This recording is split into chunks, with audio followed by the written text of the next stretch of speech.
All right, without wasting any time, let's move on to our next session that we are going to talk about, because this is going to be an interesting one where we will delve our thoughts when we talk about India's first trillion-dollar decade.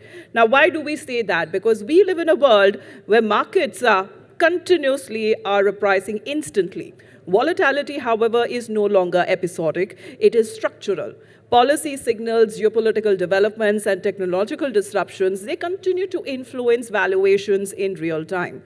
Now, the old assumptions of predictable liquidity and linear growth have been replaced by sharper corrections and faster recoveries. Now, what makes a company investable in this environment? Is it governance, discipline, or unit economics, or even brand trust, or even strategic adaptability? Well, this conversation will explore how capital now should be deployed when cycles are compressed and uncertainty is the norm.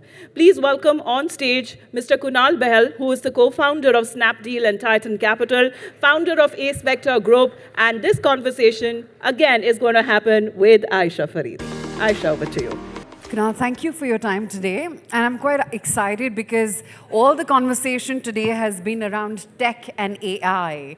And you believe that the next India is not a decadal, but a techadal opportunity. So let's first start with that. What do you think the new India or the emerging India is going to look like 5 to 10 years from now?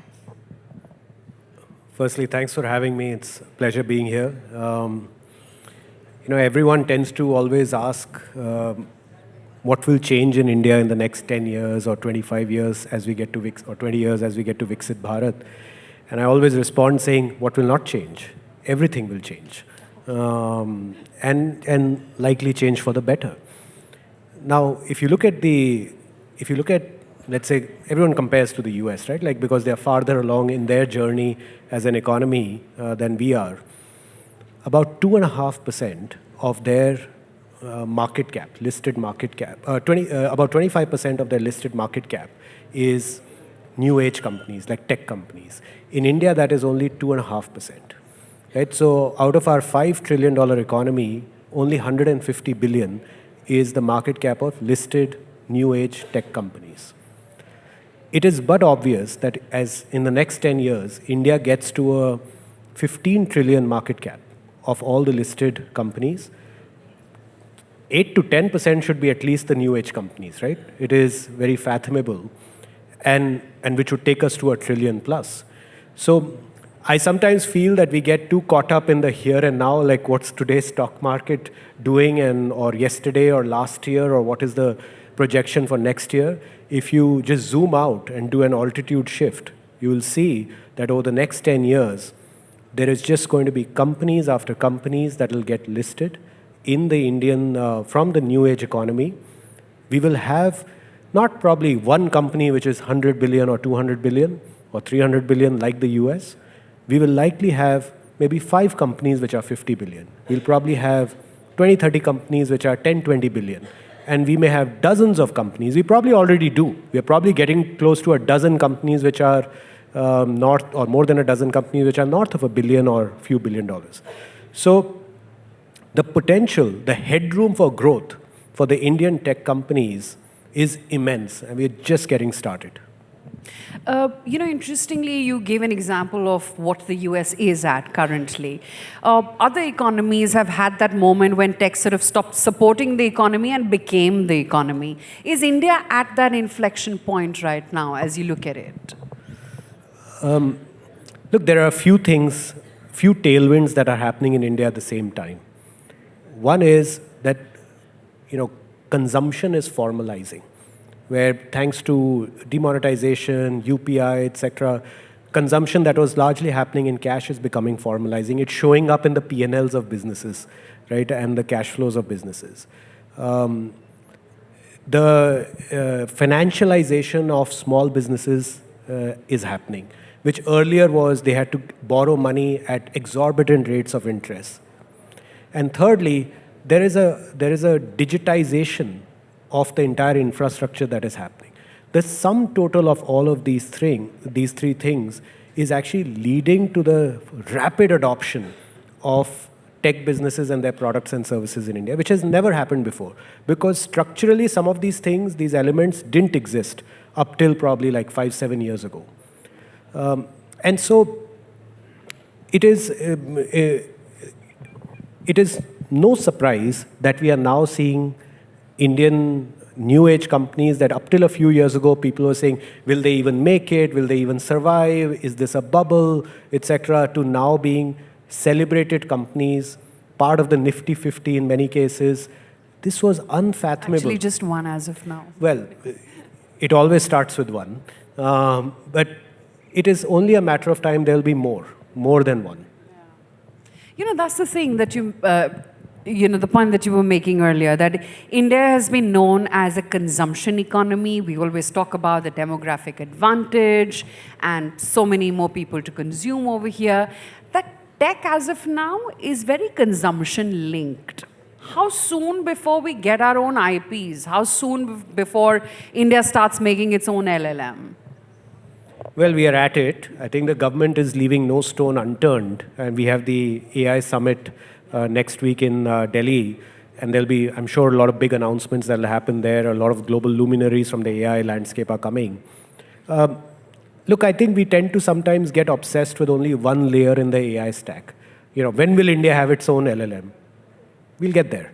But there are so many other layers, right? Which is the infra stack, obviously the model layer. And then, what is mostly talked about in the Indian context is the application layer.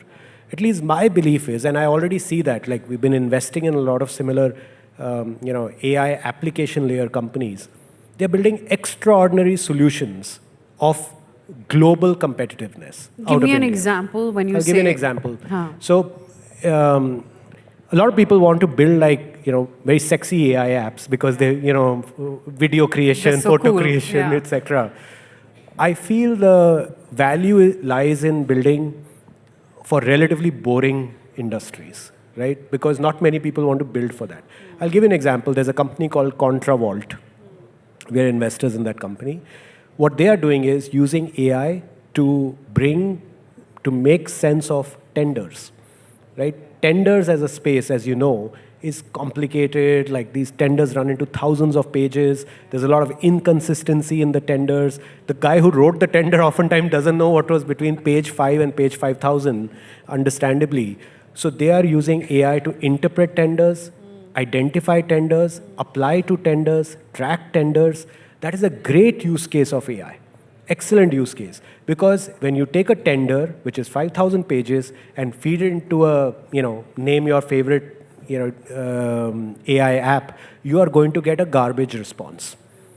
Context is important. And that's where companies from India will emerge who have contextual AI apps that are built for the world. So that is just, you asked for one example, I gave you one example. There are hundreds of such companies right now being built in India. But how long or how soon before they reach mass scalability like a Zomato, Swiggy, Policy Bazaar, AI and tech platform companies as we know them today?